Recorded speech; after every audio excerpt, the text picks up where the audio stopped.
Hello বন্ধুরা, আশা করি সবাই ভালো আছো। আজকে আমি তোমাদের জন্য নিয়ে এসেছি খুব সুন্দর এবং সহজ একটি গ্রামের দৃশ্য। তোমরা জানো যে কোনো চিত্র বা অঙ্কন শুরুই করতে হয় রেখার মাধ্যমে। তো আমরা প্রথমেই চিত্রটি আঁকতে গিয়ে প্রথমে কিছু রেখা টেনে নেব। তারপর আমি একটি গাছ আঁকতে যাচ্ছি। প্রথমে দিলাম গাছের পাতা এবং গাছের বড় কাণ্ডটি। এরপর যেহেতু একটা গ্রামের দৃশ্য, সেখানে অবশ্যই একটি জলাশয় বা পুকুরের মতো থাকবে বা ঝিলের মতো থাকবে। সেই ঝিলের মাঝে আমি দুটো নৌকা এঁকে নিয়েছি। তার পাশে আমরা জানি যে গ্রামগঞ্জের বেশিরভাগ গাছের বা জলাশয়ের পাশেই হচ্ছে একটি গাছ থাকে এবং সেটা হয় হিজল গাছ। তো তোমরা ধরে নাও যে এটা আমি একটা হিজল গাছ এঁকেছি এবং তার মাঝখানে শাপলা ফুল থাকে। এরপর রং করতে গিয়ে আমি প্রথমেই আকাশে রং করলাম এবং প্রথমে দিলাম আকাশি রং এবং রংটা করে আমি ব্যবহার করেছি মম রং। এবং প্রথমেই আমি রংটা দিয়ে একটু হাত দিয়ে মিশ্রণ করে নিচ্ছি।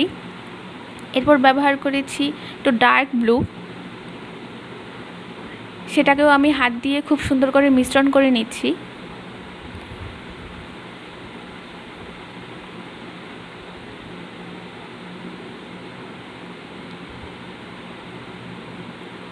এরপর আমরা গাছের রংটা করব। সেখানে আমি ব্যবহার করছি ব্লু, ডার্ক ব্লু। খুব হালকা করে ছোপ ছোপ দিয়ে রংটা করতে হবে। সাথে আমি যেহেতু গাছের পাতা সবুজ হয়, সবুজ রংটা ব্যবহার করছি।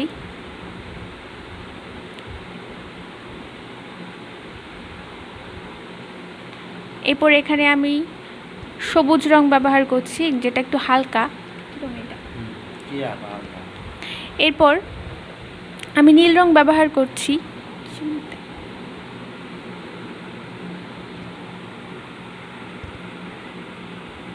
ক্ষেতের দৃশ্য বোঝাতে আমি সবুজ রং ব্যবহার করছি এবং সাথে একটু হলুদাভ দিয়েছি।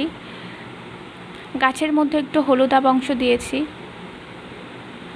এরপর হচ্ছে যেহেতু গ্রামগঞ্জে বিলের ওপারে গ্রাম থাকে, তো দূর থেকে সেটা বোঝা যায় না, সেটা হয় ধূসর রং। তাই আমি এক্ষেত্রে ধূসর রং ব্যবহার করেছি এবং সাথে ব্যবহার করেছি নীল।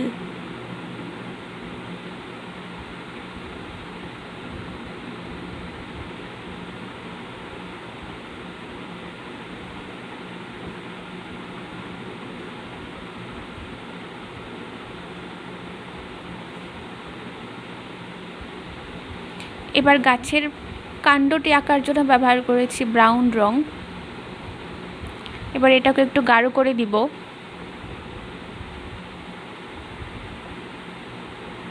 এবং জলাশয়ের যে পাশটা, সে পাশে ব্যবহার করেছি কালো রং।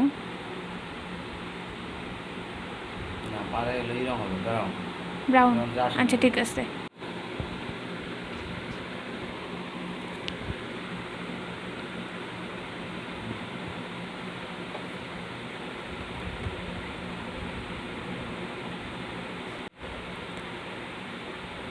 তাল গাছের পাতায় রং করছি।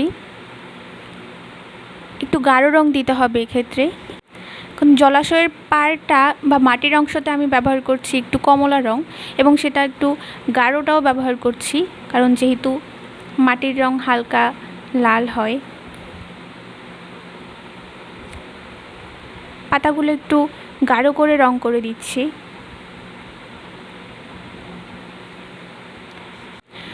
এবার জলাশয়ের ওপরে যেহেতু গাছের ছায়া পড়ে, তাই জলাশয়ের মধ্যে আমি গাছের ছায়া আঁকার জন্য একটু সবুজ রং ব্যবহার করছি।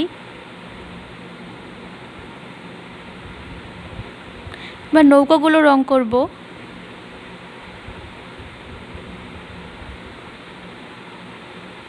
কিছুটা কালো রং দিয়ে দিচ্ছি জলাশয়ের পাড়ে গাছের ভেতরে কাণ্ড আঁকার জন্য। এবার তাল গাছের কাণ্ডটি আঁকার জন্য আমি কালো মার্কার ব্যবহার করছি এবং নৌকাটা আঁকার জন্যও আমি কালো মার্কার ব্যবহার করছি।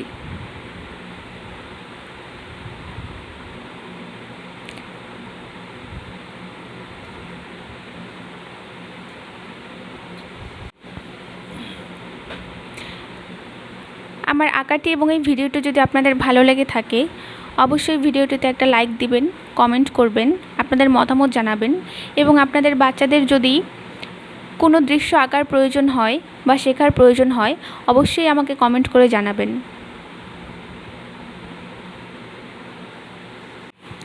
এবং আমার চ্যানেলটাকে অবশ্যই সাবস্ক্রাইব করবেন, আমি যাতে আরও ভালো ভালো ভিডিও আপনাদের জন্য নিয়ে আসতে পারি সেজন্য অবশ্যই আমার জন্য দোয়া করবেন এবং আমার ভিডিওটি সাবস্ক্রাইব করে আমার পাশে থাকবেন।